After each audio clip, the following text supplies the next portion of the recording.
नमस्कार. स्पेशलमध्ये आज आपण घरात असणारे फक्त 3 साहित्यातून तयार होणारे लाडू पाहणार आहोत.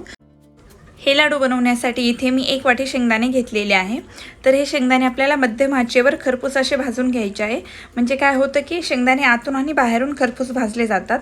जर आपण मोठ्या गॅसवर म्हणजे हाय फ्लेमवर हे शेंगदाणे भाजले तर काय होतं, शेंगदाणे फक्त वरून भाजले जातात आणि आतमध्ये तसेच कच्चे राहतात. त्यामुळे मध्यम आचेवर आपल्याला शेंगदाणे खरपूस भाजून घ्यायचे आहेत.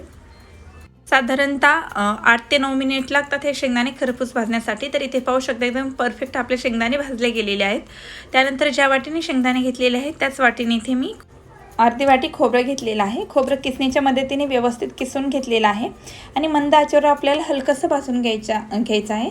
खोबरं खूप भाजायचं नाही, नाहीतर काय होतं की खोबऱ्याला कडवटपणा येतो. साधारणतः 2 ते 3 मिनिट लागतात हे आपल्याला मंद आचेवर भाजून घेण्यासाठी. तर आपण शेंगदाणे, गूळ आणि खोबरे यापासून तयार होणारे लाडू पाहणार आहोत. तर हे तिन्ही वस्तू आपल्या घरामध्ये सहज अवेलेबल असतात. तर इथे शेंगदाणे थंड झालेले आहेत. आपण शेंगदाण्याची इथे साल काढून घेणार आहोत. नाही काढले तरी चालतील, ऑप्शनल आहे, परंतु इथे मी शेंगदाण्याची साल अशा प्रकारे काढून घेतलेली आहे. आणि ज्या वाटीने आपण शेंगदाणे आणि खोबरे घेतलेले आहेत त्याच वाटीने इथे मी अर्धी वाटी गूळ घेतलेला आहे. एकदम योग्य प्रमाण आहे. एकदम परफेक्ट लाडू तयार होतात. तर इथे मी एक मिक्सरचं भांडं घेतलेलं आहे आणि आपण जे शेंगदाणे भाजून घेतलेले आहेत त्यातील अर्धे शेंगदाणे घेतलेले आहे आणि जो गूळ घेतलेला आहे त्यातीलही अर्धा गूळ घेतलेला आहे. आणि हे दोन्ही आपल्याला मिक्सरमध्ये ऑन ऑफ प्रोसेसने दाणेदार असं वाटून घ्यायचं आहे. तर इथे मी सर्व शेंगदाणे दाणेदार असे वाटून घेतलेले आहे. तर इथे सर्वात महत्त्वाचं म्हणजे आपण ज्यावेळेस शेंगदाणे बारीक करून घेत असतो त्यावेळेस मिक्सर चालू बंद प्रोसेसने हे आपल्याला शेंगदाणे वाटून घ्यायचे आहेत. त्यामुळे काय होतं, आपले लाडू टाळायला चिटकत नाही, एकदम दाणेदार होतात.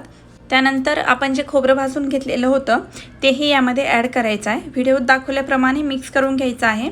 आपण एक खोबरं शेंगदाण्याबरोबरही बारीक करून घेऊ शकतो, परंतु काय होतं, खोबरं जर थोडंसं मोठं राहील आणि खाताना जर दाताखाली आलं तर हे लाडू खूप छान लागतात. त्यामुळे व्हिडिओ दाखवल्याप्रमाणे व्यवस्थित हाताने मिक्स करून घ्यायचं आहे.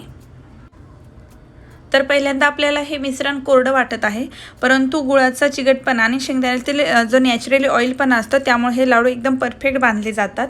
तर इथे पाहू शकता एकदम परफेक्ट असे आपले लाडू तयार झालेले आहेत.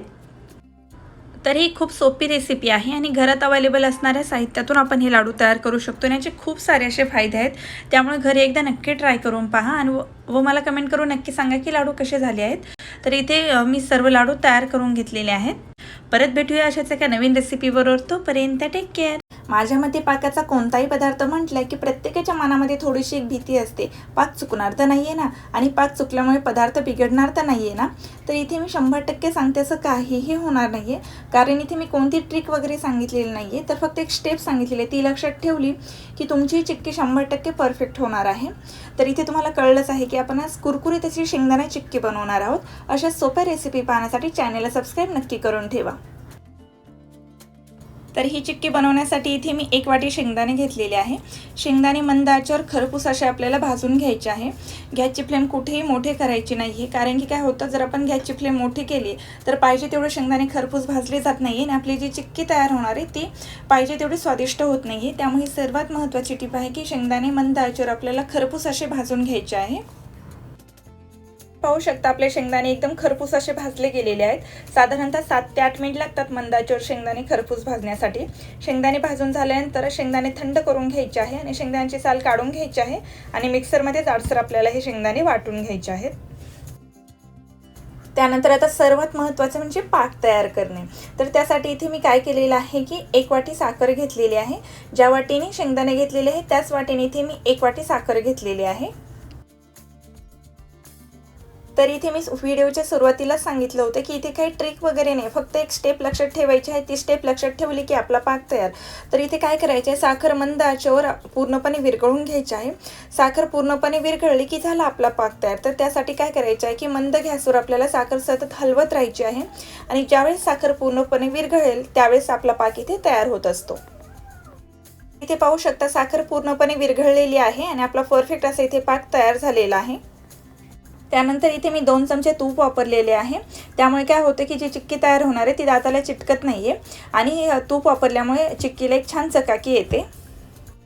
तूप व्यवस्थित असं मिक्स झाल्यानंतर आपण जे शेंगदाण्याची साल काढून मिक्सरमध्ये जाडसर वाटून घेतलेलं आहे ते यामध्ये ॲड करायचं आहे या पाकामध्ये आपल्याला। इथे एक सर्वात महत्त्वाची आणि एकदम सोपी टिप लक्षात ठेवायची, ती म्हणजे इथून पुढची जी प्रोसेस आहे ती एकदम फास्टमध्ये करायची आहे।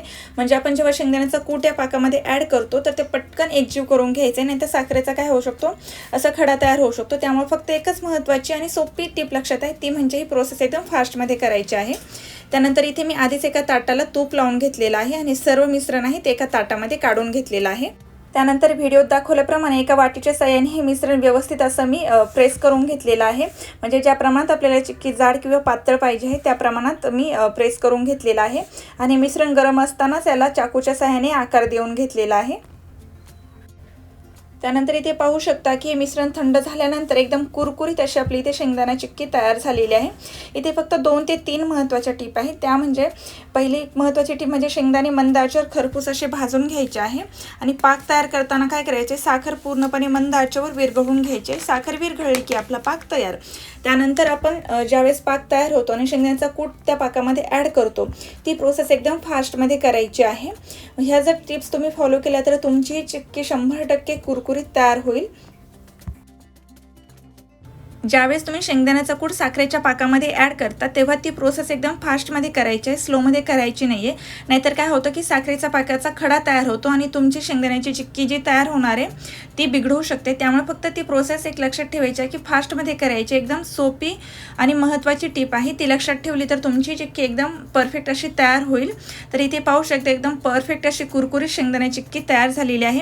आणि जर तुम्ही चॅनेलवर नवीन असाल आणि चॅनेलला जर अजून सबस्क्राईब केलं नसेल तर सबस्क्राईब करा, म्हणजे काय होईल, जेव्हा जेव्हा मी अशा नवनवीन सोप्या रेसिपी अपलोड करेल त्याचे नोटिफिकेशन सगळ्यात अगोदर तुम्हाला मिळेल। परत भेटूया अशाच एका नवीन रेसिपी बरोबर, तोपर्यंत टेक केअर।